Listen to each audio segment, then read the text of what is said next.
Allahu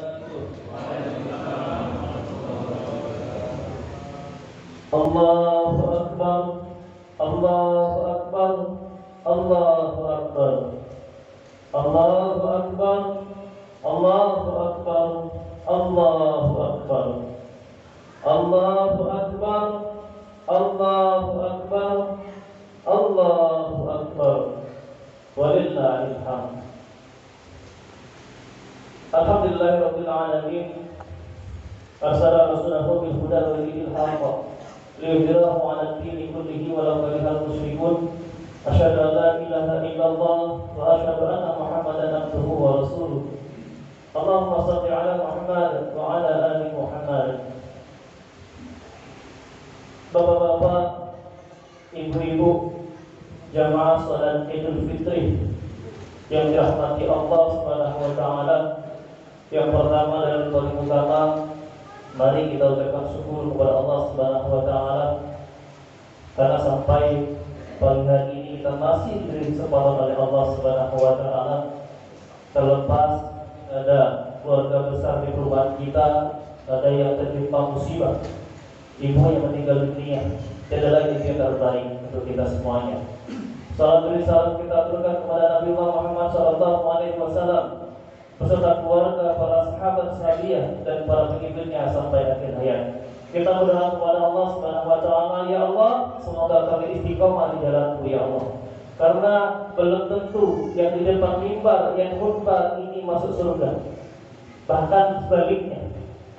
Justru mungkin orang-orang yang di luar sana yang rajin maksiat bisa jadi akhir hidupnya bisa masuk surga. Kita enggak tahu.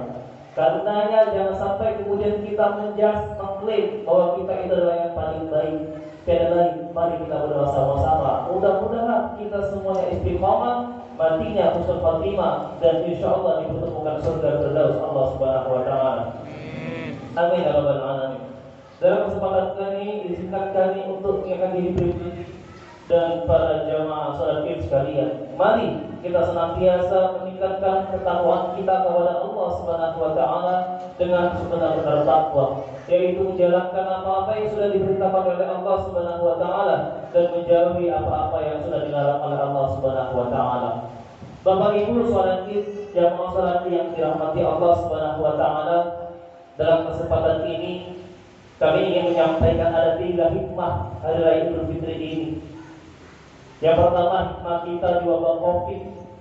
Bayangkan jemaah sholat Id yang dirahmati Allah Subhanahu wa taala, sebulan terakhir banyak saudara-saudara kita, para ulama yang kemudian dipanggil oleh Allah Subhanahu wa taala yang dinyatakan Covid-19. Dan tiada lain, ini adalah hikmah untuk kita semuanya. Terlepas Allah memuji kita dengan wabah penyakit, bukan hanya di Indonesia, tapi seluruh dunia. Ini adalah momentum kita untuk senantiasa sama-sama sadar. Karena alhamdulillah kita hanya baru diuji dengan Covid, tapi kita lihat saudara-saudara kita di Palestina yang hari ini mereka untuk menyelamatkan diri bersulit. Hari raya Idul Fitri di malam takbiran, dia tidak berpikir ingin menyediakan makanan apa, tapi yang dia pikir apakah esok hari saya hidup. Karenanya jemaah sholat Id yang dirahmati Allah Subhanahu wa taala, jangan sampai kemudian sering dalam hati, sering kemudian kita berkata-kata, kenapa kita mau mendoakan negeri Palestina yang jauh di sana, padahal kita adalah orang Indonesia. Kalau kita berbicara masalah sejarah Islam, ini adalah ujian keimanan. Karena tiba waktunya nanti di akhir zaman, setiap jiwa-jiwa kita merindukan nanti ke Palestina. Pertanyaan besarnya, apakah hari ini kita merasakan seperti itu? Masya Allah, diri pun tidak sanggup. Karenanya jamaah Jumat yang dirahmati Allah Subhanahu wa taala, inilah momentum kita memahami sejarah. Kita sudah mengadakan, memperingati Isra wal Mi'raj, perjalanan Nabi Muhammad dari Masjidil Haram, Masjidil Aqsa, Masjidil Aqsa sampai ke Sidratul Muntaha. Dan ini adalah hikmahnya bahwa Masjidil Aqsa adalah kiblat utama kita yang kemudian harus kita imani. Jadi jangan sampai kemudian kita kenapa mau doa yang jauh di sana. Jamaah Jumat sholat Id yang dirahmati Allah Subhanahu wa taala. perlu kami informasikan, Indonesia merdeka, salah satunya adalah dukungan utamanya adalah negeri Palestina. Bayangkan kalau seandainya imam masjid salah satu di Palestina tidak mendeklarasikan, tidak membebaskan, kita hari ini mungkin tidak ada di sini. Kalau kita berbicara masalah sejarah, dan inilah hikmahnya untuk kita renungkan. Hikmah yang kedua, jamaah Jumat yang dirahmati Allah Subhanahu, jamaah salat Id yang dirahmati Allah Subhanahu wa taala, yaitu kita berbicara masalah ketetapan. Kalau kita ingin lihat lulus ibadah puasa atau enggak, lihatlah hari ini sampai akan datang. Kalau seandainya kita masih sering marah-marah, kalau seandainya kita masih sering menghibah, kalau seandainya kita masih sering senantiasa mencaci maki, ternyata ibadah puasa kita tidak lulus. Dan itulah hikmah salah satunya di bulan suci Ramadan, kita senantiasa menahan diri menjadi orang yang sabar dan tenteram. Jamaah salat Id yang dirahmati Allah Subhanahu wa taala, Allahu Akbar, Allahu Akbar, Allahu Akbar, Allahu Akbar, Allahu Akbar, Allahu Akbar, Allahu Akbar, Allahu Akbar, Allahu Akbar, walillahil hamd. Dan yang ketiga hikmahnya adalah peningkatan ibadah kepada Allah Subhanahu wa taala. Allah berfirman dalam surah Al-Dariyat ayat 56, Bismillahirrahmanirrahim, wa ma khalaqtul jinna wal insa illa liya'budun. Dan aku tidak ciptakan jin dan manusia kecuali untuk beribadah kepadaku. Bapak Ibu jamaah salat Id yang dirahmati Allah Subhanahu wa taala, dimanapun kita berada, kita senantiasa beribadah. Di masjid beribadah, bekerja ibadah, di pasar ibadah, dimanapun kita beribadah. Karena sejatinya Allah itu melihat kita. Allah itu dimanapun ada. Dan jangan sampai kemudian ketika di pasar kita lupa sama Allah, lalu kemudian mengurangi timbangan. Ketika kita di kantor, kita kemudian zalim. Kita sebagai pemimpin zalim kepada bawahan. Kita sebagai bawahan gak taat kepada pimpinan selagi dia benar. Karena jemaah salat Id yang dirahmati Allah Subhanahu wa taala, inilah momentum kita untuk meningkatkan ibadah. Bayangkan kalau kita mengenang 2 tahun yang lalu, kita masih sempurna, masih senantiasa berlomba-lomba ke masjid untuk melaksanakan sholat jamaah di masjid. Tapi justru di akhir-akhir ini kita senantiasa justru diimbau untuk senantiasa tetap sholat tapi protokol kesehatan. Bahkan ada beberapa masjid yang utama itu diimbau jangan sholat karena nanti kemudian penyebaran COVID-19. Terlepas kita mau percaya atau tidak percaya, yang perlu kita ketahui ini ada. Allah sudah berfirman dalam surah Al-Baqarah 155, "Walau lakum bi syai'in minal khawfil ju' wa nafsin minal amwal wa anfus." Kata Allah, aku pasti akan memuji kamu dengan sedikit kekurangan harta, dengan sedikit ketakutan, kurangnya jiwa dan kurangnya buah-buahan. Jadi jamaah salat Id yang dirahmati Allah Subhanahu wa taala, orang tua kita meninggal dunia, kita di PHK, lalu kemudian kita sakit, ternyata Allah sudah kasih bocoran kepada kita. Apa bocorannya? Itu adalah ujianku, kata Allah kepada kamu. Tinggal kamu termasuk orang yang sabar atau tidak. Beri kabar gembira, beri kabar gembira bagi mereka yang bersabar. Jadi jemaah salat Id yang dirahmati Allah Subhanahu wa taala, orang tua kita sudah mendahului kita. Orang tua kita sakit bertahun-tahun, kita kena PHK, lalu kemudian kita dicaci maki. Kita ketahui ini adalah ujian. Tinggal pertanyaan besarnya adalah apakah kemudian kita bisa melewati ujian ini?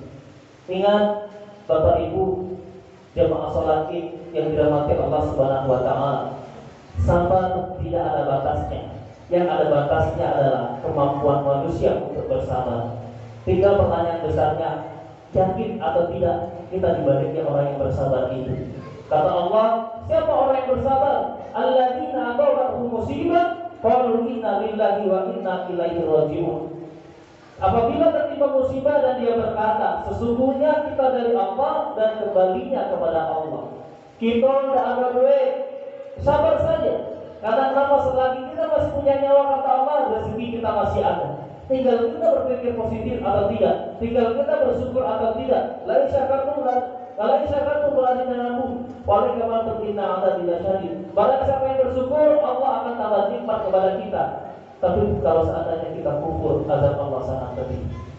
Jemaah salat Id yang dirahmati Allah Subhanahu wa taala, semoga 3 hikmah ini Allah senantiasa berikan nasihat kepada kita semuanya yang di depan belum tentu baik.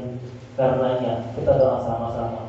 Orang-orang yang di luar sana belum tentu juga tidak baik, walaupun mereka tidak beribadah. Sejatinya yang paling baik itu adalah di akhir hidupnya. Tapi jangan sampai kemudian kita meremehkan umur kita. Mumpung masih muda, gak menjamin. Yang muda pun meninggal dunia, apalagi yang tua. Jamaah sholat Id yang dirahmati Allah Subhanahu wa taala, semoga pesan singkat sholat Idul Fitri hikmah dari bagaimana kemudian COVID-19 memberikan peningkatan iman kepada kita agar senantiasa semakin dekat kepada Allah Subhanahu wa taala. Alhamdulillah minasyaitonir rajim. Bismillahirrahmanirrahim. Wa qul bil wa anta khairur rahimin.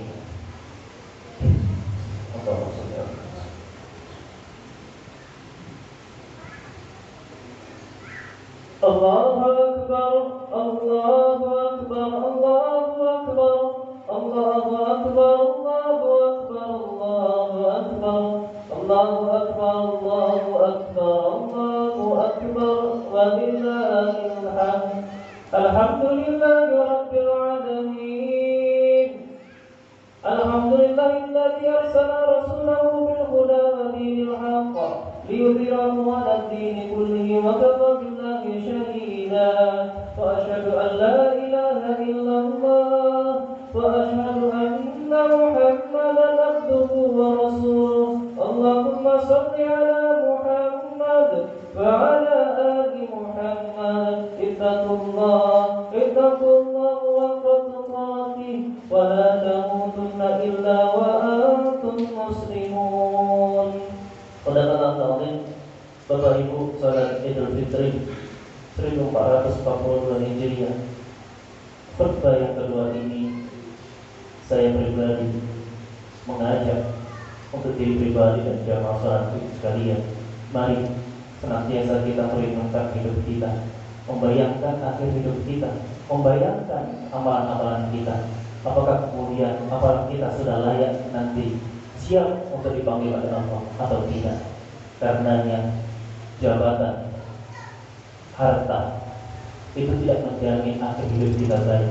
Hari ini kita mungkin menjadi seorang rektor, hari ini mungkin kita menjadi seorang kepala daerah, atau bisa jadi hari ini kita adalah orang yang kaya raya. Bapak Ibu, itu tidak menjamin akhir hidup kita kalau senantiasa termasuk kategori orang yang berpoya-poya dalam hidup. Dan sebaliknya, semoga kita orang yang biasa-biasa saja, justru kemudian orang yang dekat kepada Allah Subhanahu wa taala, orang yang senantiasa selalu meningkatkan iman kita kepada Allah Subhanahu wa taala. Semoga hikmah dari khutbah yang kedua ini memberikan motivasi untuk kita semuanya agar kita senantiasa berlomba-lomba dalam kebaikan. Fastabiqul khairat. Inna Allaha wa malaikatahu yusholluna 'alan nabi. Ya ayyuhalladzina amanu shallu 'alaihi wa sallimu taslima.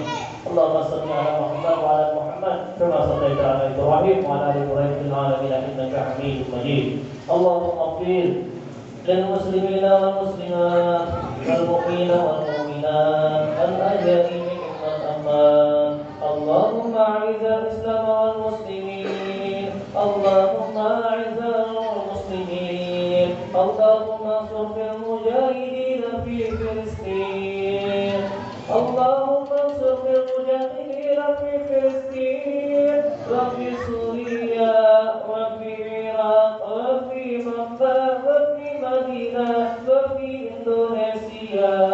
Allahumma taqabbal salat wal salam wal waqarana fid dunya khassa fi baladina Indonesia.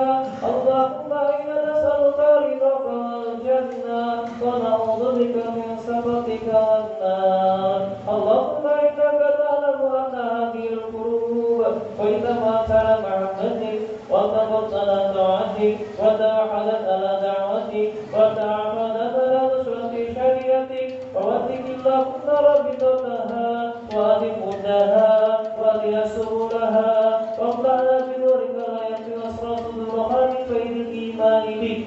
وجعلني توكلي عليك وأهيل بمعرفتك وبلا بسببك إنك نعم ونعم النصير.